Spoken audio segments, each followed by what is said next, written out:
Hello, I'm Ananya and today I and Kushal are going to talk about gender discrimination, how and why it affects women at the workplace. For this project, we conducted 3 surveys to understand and analyze the experiences of individuals with paid jobs and to see if there was a difference in the experiences of women, and if yes, how and why. Number 1, a video survey, because we were planning to make a video for this assignment like the one you're watching right now and did not think things through. And so we got about 20 responses in a matter of a week.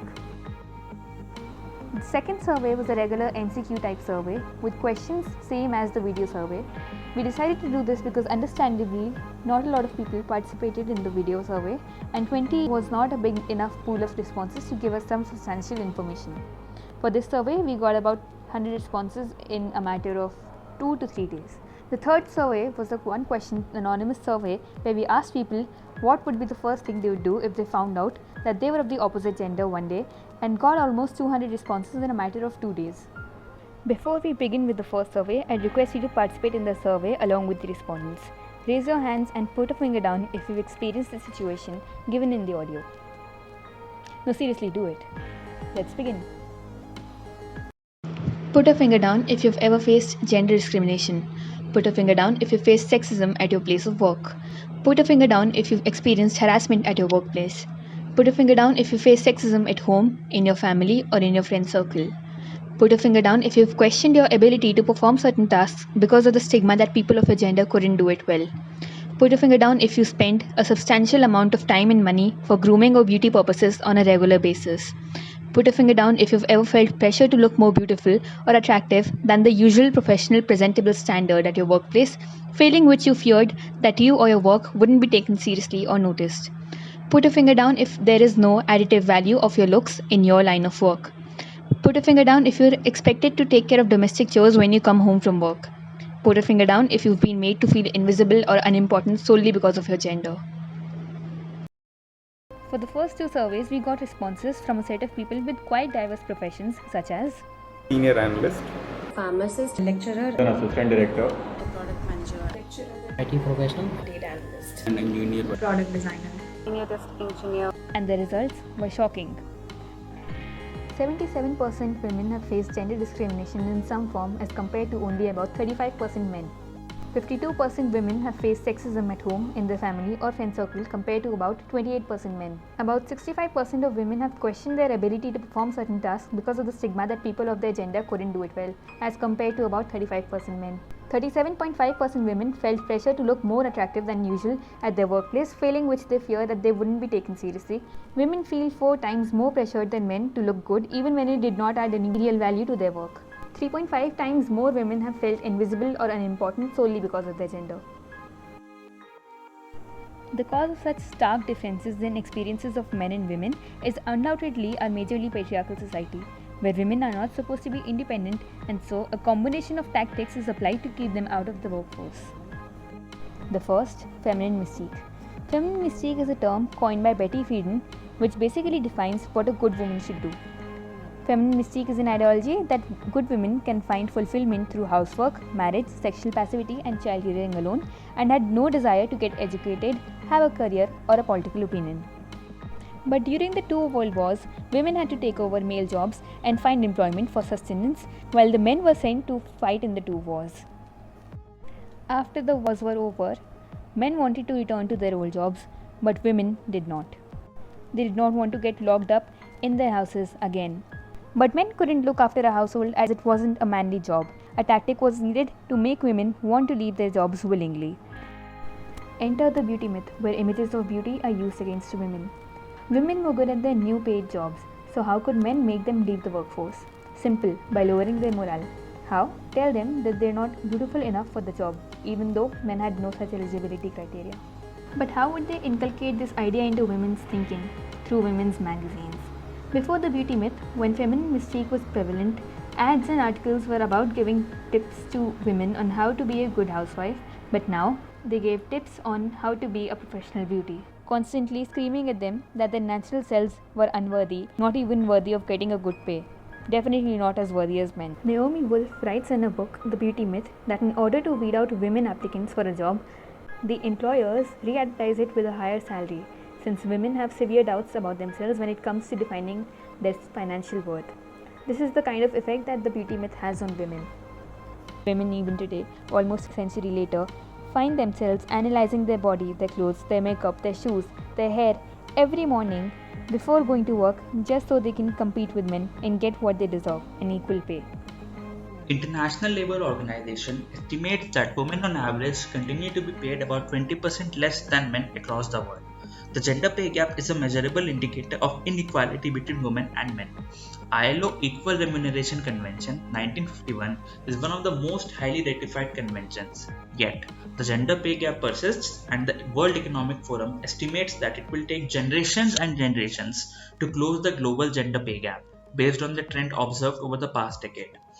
While there are a number of objective elements that explain the gender pay gap, research has shown that those elements do not account for the whole gap.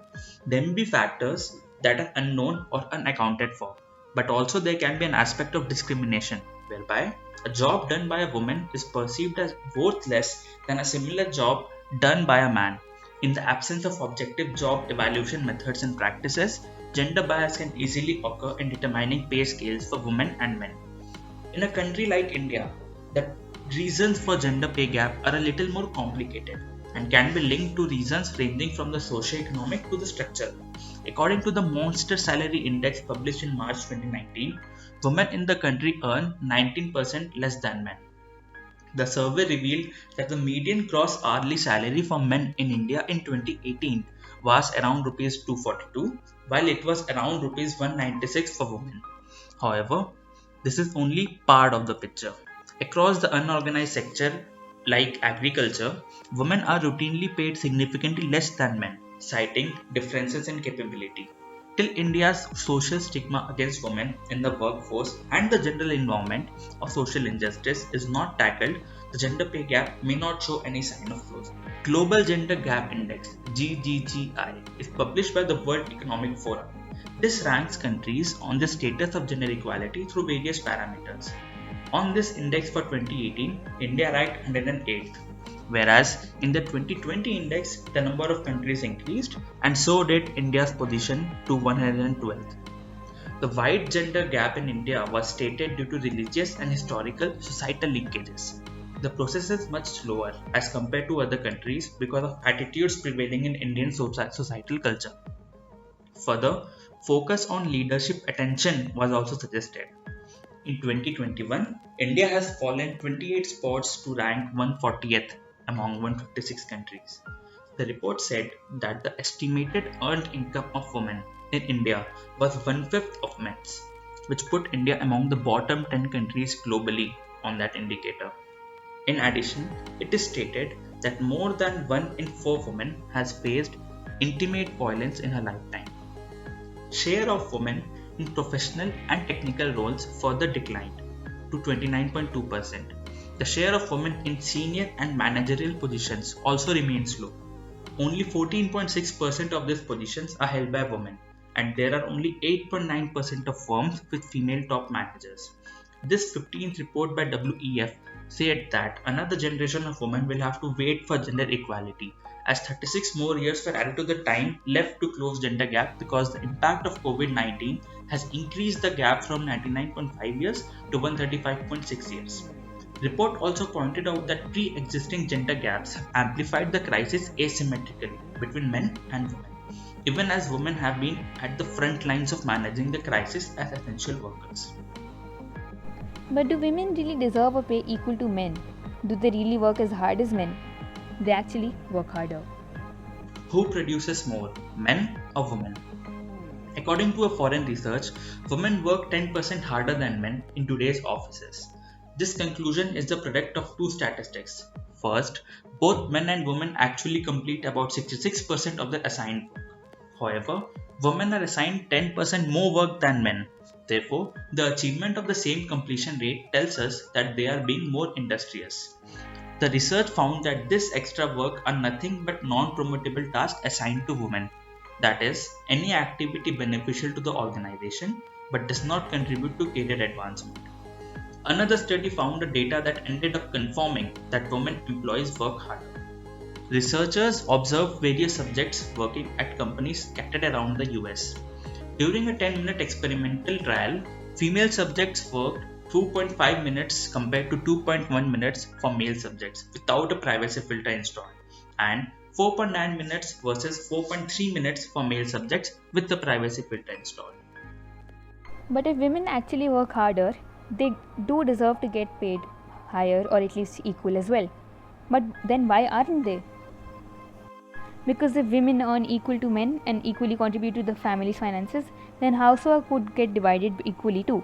Currently, women look after most of the housework, such as cleaning, cooking, taking care of the kids, etc., which, according to patriarchy, is not at all a manly job. But is this right? Is this how nature intended it to be? Not at all. Like feminist Kamala Bhasin has said, that the only difference between a man and a woman is that a woman has a uterus, breasts, and the ability to give birth to a new life. But at the same time, even though men can't give birth, they have the ability to be affectionate, caring, and compassionate, and are equally capable of caring for a child as a woman is. So, why can't men and women divide the responsibility of housework and raising children? Instead of making women work in two shifts, that is, being a housewife and being a careerist, why can't they divide the work and work half a shift each? That is, both have their own careers and both help each other in housework. Many people say that at least one parent, by which they mostly mean a mother, should stay with the children at all times and take care of them. Okay, why can't it be the father who looks after the kids? The father can be a stay-at-home dad and the mother can have a career, a job and bring money home. This would actually make more sense since, as Kushal talked about, women work harder than men and will be able to bring more money home if judged on the standards same as men, that is, only their work and not their beauty. The beauty which makes them burn a hole in their pocket, a pocket which is already very light. While scent and color are perhaps the most obvious difference between products traditionally aimed at men and women, there's another difference: the price tag. Gender-based pricing, also known as pink tax, is an upcharge on products traditionally intended for women. In other words, it is not actually a tax. As explained by a lawyer from NYU School of Law, it's an income generating scenario for private companies who found a way to make their product look either more directed to or more appropriate for the population. Yet, pink tax is not a new phenomenon. Over many years, different states in US have released reports on gender pricing in their states. Consumer Reports highlighted the matter nationally with a study that found women paying as much as 50% more than men at the time. This phenomenon is not limited to first world countries. In India too, women pay pink tax on a wide range of products and services. An activist on gender economics, also the vice president at Indian Society of Labor Economics, objected to the terminology of pink tax because of typical trivialization. Adding fuel to the fire is a perpetually widening gender pay gap. Therefore, essentially, women are not being remunerated for the work they do, but are being charged more for the products they use. This situation of women being poorer than men and then being forced to spend more is similar to the phenomena mentioned in Terry Pratchett's Boots theory, which basically explains how the rich get richer and poor get poorer through an example of two pairs of boots. A man who is poor and has less money to spend on boots, say 100 rupees, will buy an average quality pair of boots which last a season, and so he has to spend 100 rupees every season. Whereas the rich man who has 500 rupees can afford to buy a good quality pair of shoes which will last almost a decade. So at the end of 10 years, the poor person would have spent about 1000 rupees, whereas the rich man just 500. Lastly, let's talk about the third survey. A short disclaimer before we begin. We would just like to clarify that we do not assent to the idea that there are only two gender identities. Our intent of mentioning the word opposite was just for the purpose of this assignment, where we are talking about patriarchy, that is the rule of man, and how it affects a specific gender identity, that is women. In the third survey, we got very similar answers from women and quite diverse answers from men. The turnout for the survey was almost 50-50, that is 50% men and 50% women.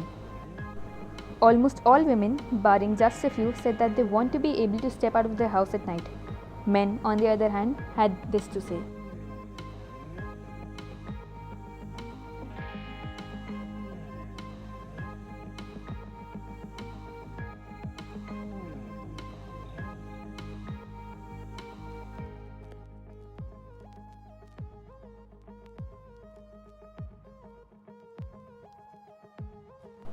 priorities.